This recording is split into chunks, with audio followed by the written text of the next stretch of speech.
philanthropy. I know in all of our work, we want to make sure that we are optimizing our relationships with our colleagues, that we're extending the impact of philanthropy in the most meaningful way. But one of the things that we run up against sometimes is culture. Culture is, I've said, like the wind. It may be invisible, but its effects are everywhere. And when we look at the culture of an organization, it brings together what people believe, how they act, the words they use, the way they make decisions, the normative behavior. It's everything that comes together to talk about how we get things done, how we work around here, how we partner with each other.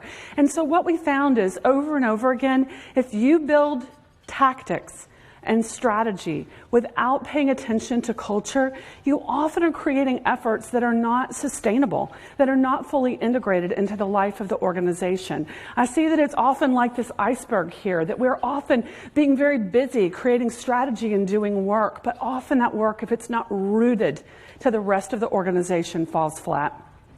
As we think about culture, building a culture for philanthropy means that philanthropy is fully integrated into, woven into the life of the organization. We're not a bolt-on. We're not something that sits over here and is separate. We're not something that is tangential to the overall life of the organization. Simply, we are part and parcel of everything going on within that organization. So today I want to walk you through various aspects of a culture for philanthropy. And frankly, as we walk through this, I'm going to start with the things that I think are most simple, most basic, the things that we must have. And then we'll kind of push to the things that not all organizations actually get to that point, but things that are also kind of part of the bonus round, so to speak.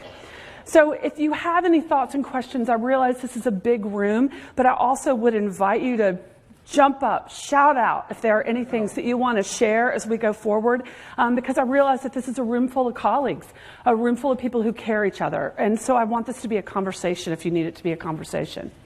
So first, as you can imagine, fundamentally, we need to look at how philanthropy is aligned with the mission, vision, and values of our institution.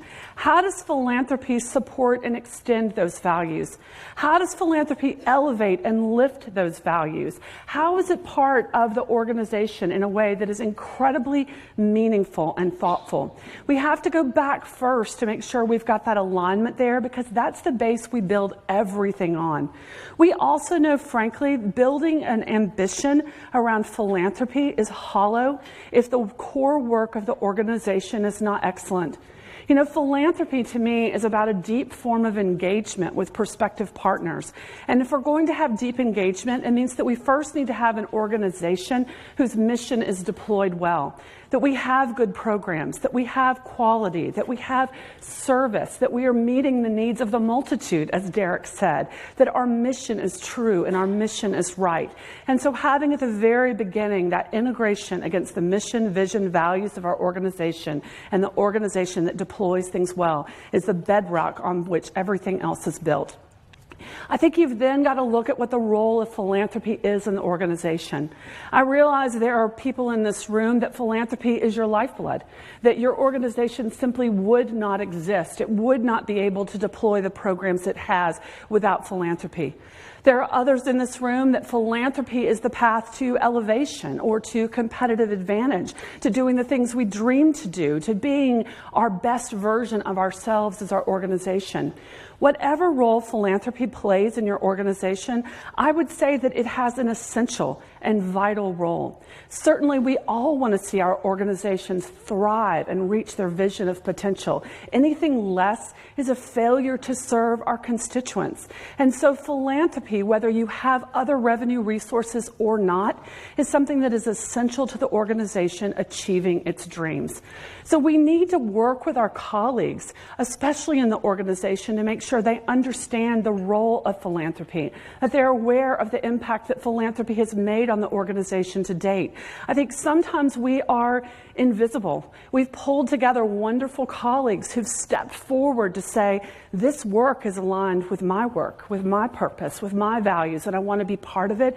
But we don't always highlight the power of that work. And so we need to let people know what the role of philanthropy is in the organization. One of the most fundamental steps that happens after that is simply having the organization embrace that they are a charitable endeavor that is worthy of support. I know that sounds kind of odd, but especially in big organizations, like, for example, our hospitals, like our academic organizations, sometimes we don't embrace that we are a charitable organization that is worthy of support. We look down the street and we see, say, a social service organization, and we say, yes, I can see how people deem them to be a charitable organization. However, we need to embrace that we are also worthy, that we are also mission-driven, that we are also passion-fueled, and invite people to be part of that. And if we as an internal stakeholder in the organization are willing to embrace that, it means we can create a much more rich and resonant relationship, not only within our organization and its stakeholders, but within the greater community. So here's the turning point for many of you. We know that you may be able to go out and establish some credibility within your organization to let people know philanthropy is vital, to let people know that this is a mission that is worthy of support. But there's a point at which leadership is essential. You have to have the buy-in, ownership, and modeling. You have to have the visible symbol of participation from the senior leadership of the organization to be able to push culture further. Simply, there are things in our organizations that can bubble up from the bottom, but there are some things in our organizations that need to push down from the top. People across the organization need to be able to look at our leaders and see that they are walking this talk, that they are living this mission, that they are fully embracing philanthropy. It's about how they infuse talk about our charitable partnerships in their language. It's how they position our work in the overall organization. I find that when leaders are engaged, part of what they can do is the cultural heavy lifting to start to say philanthropy is valued. Philanthropy is positioned well for credibility. Philanthropy is resourced well in our organization. Philanthropy is something that we make plans around and we consider as we're going to go forward as an organization. Doing that cultural heavy lifting is often something you cannot do on your own. People have to look at the leaders in the organization and see them model that work. What we also see is that when leaders are involved and invested, the rest of the organization, participation starts to unfurl from the inside out. And so as your leaders become engaged, they help engage your board members. As your board members become engaged, they help involve your other volunteers, your physicians, your faculty, other stakeholders in the organization. And ultimately, it rolls out to the larger community.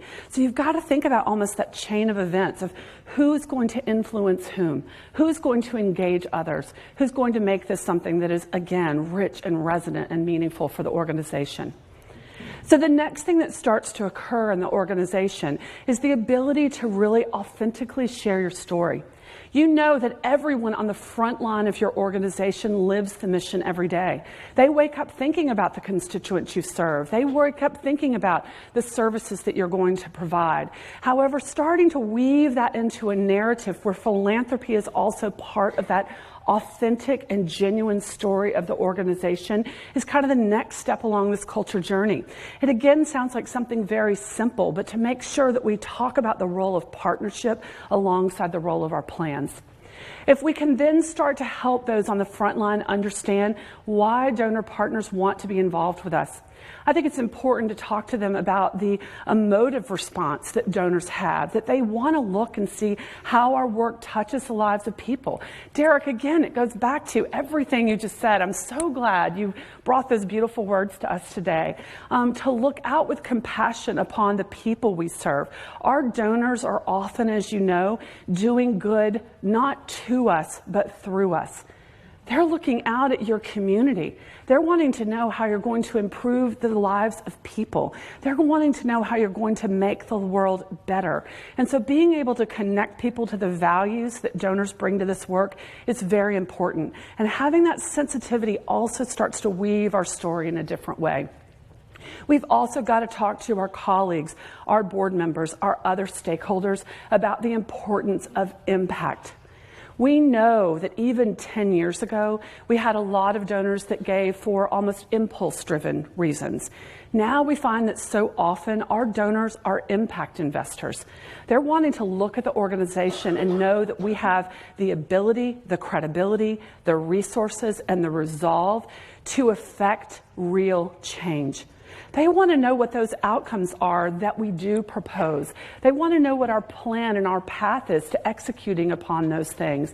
And so helping them understand that we must be able to articulate the good we have in mind and our path to achieving it is another important part of shaping our narrative with our community. As we start to do that, this starts to take on another different dimension in the organization where people can start to connect donors' ambitions to participate with the outcomes that they want to achieve. I think it's also important to weave into our organization the ability of our colleagues and our other stakeholders to enunciate the case for support, the rationale for fundraising.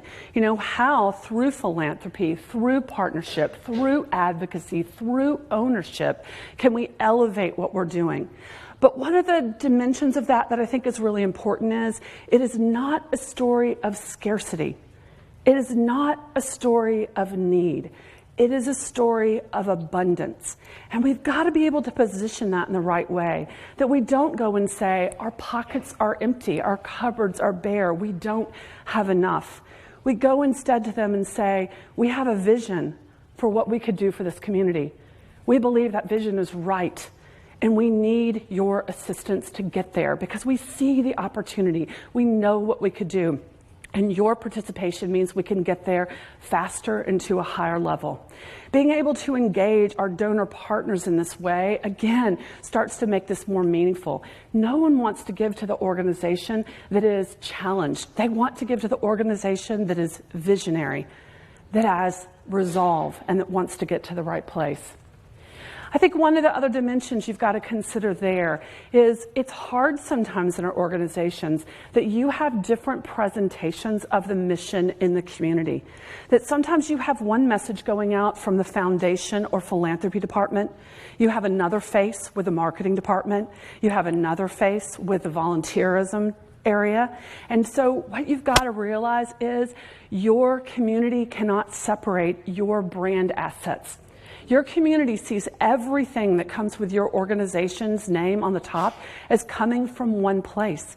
And so your voice, your facts, the way you talk about your organization needs to be consistent.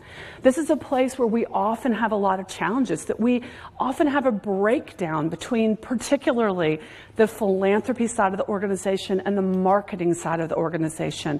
But we need to look at opportunities for synergy, for alignment, and for partnership.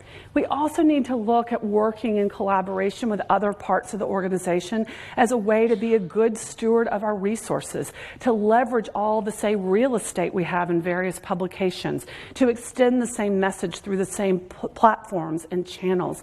If we can start to collaborate in a meaningful way, it both extends the resources of all aspects of the organization and ensures that cohesive presentation of the mission to the community. I know that this is a place I meet so many nonprofit executives that they're frustrated, that they feel they can't get there, that they sometimes feel like even though they're sitting across the table from another mission-driven person, that the mission-driven person from marketing just can't see the same vision that they see from the foundation. So working hard to build that alignment is another valuable place to go. I think we've also got to look at data. You know, as you know, often our data in our organizations is siloed. We have one donor data management system sitting in the foundation. We have another system that is handling our relationships with volunteers.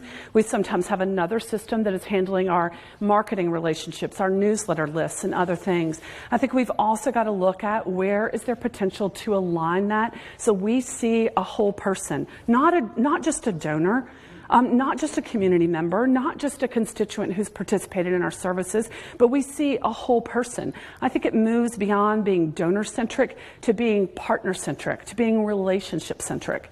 You know that many of the products that are out there on the market right now, they have modules and plugins that would allow you to share data with other parts of your organization, and so it's at least something to consider.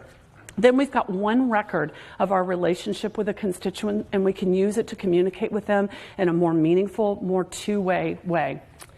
We've also got to look at connections. And I know that I've put this fairly low on the list, in part because while we need those across the organization to help us build organic and growing networks, we need our stakeholders, our board members, our allies to help us reach out to others and pull them into our work. Often, it frankly doesn't happen well until you've done the other things up here. You've got to first be able to articulate what that story is, what that rationale is for fundraising, to really galvanize your constituency before we can get to a place that others can articulate that story and connect others to the work. It's having all those other things in place that give people confidence, that helps them find their words in order to connect. I see that there's a role for connection in everyone in our organization. I think when we think about connection, we most often think about our board members, our foundation board members, and our governing board members. We recognize that there's tremendous value in those allies and that they could help extend and connect us to many in the organization. But I think we also have a role for connectors who are in the front lines of our organization.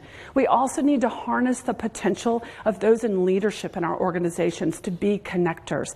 This connecting takes many forms. It may be as simple as helping identify people who have a great love for or interest in the organization and making the philanthropy effort aware of them. Sometimes it may be that we're connecting people in other ways, that somebody walks in and says, you know, I really love your work. How do I get engaged? And they say, well, we have a foundation. And that's a way that you could connect back with the organization, that you could put your knees around our table. So having others who know how to engage and bring people into our work, it starts to create an expanding, growing, organic network that we could never emulate on our own. You know, it's like you look within your own organizations, and I would imagine that those who are devoted to philanthropy, who wake up every day brushing their teeth, thinking about partnerships with donors, is a very small number compared to the overall number of people deployed to your mission. And so I look even in our healthcare organizations, which is where I spend most of my time, and we may have a hospital that has 4,000 employees, and it may have 10 people in the development office. You know, why would we confine our ambition to connect with others and to build meaningful relationship to what can be effectively done by 10 people? Wouldn't we rather marshal the forces of the 4,000? Not to become a swarm of solicitors, to become a group of storytellers, to become connectors, to become allies, to become advocates. That's part of where culture starts to get us, that philanthropy becomes an everyone endeavor. So with that, I believe that there are valuable roles for everyone. We need to stop thinking of philanthropy and development as being the moment of solicitation. Instead, as you know, development is a vibrant spectrum of activities. It's everything from identifying those who have a love for our work to helping share the story and share the mission. Sometimes giving almost expert testimony around what we could do, where we could go, leading people in tours on the organization, articulating the case for support, soliciting gifts, providing stewardship. All of those things are valuable. And so I think with our culture for philanthropy, part of what we need to do is help everyone find their own right fit role.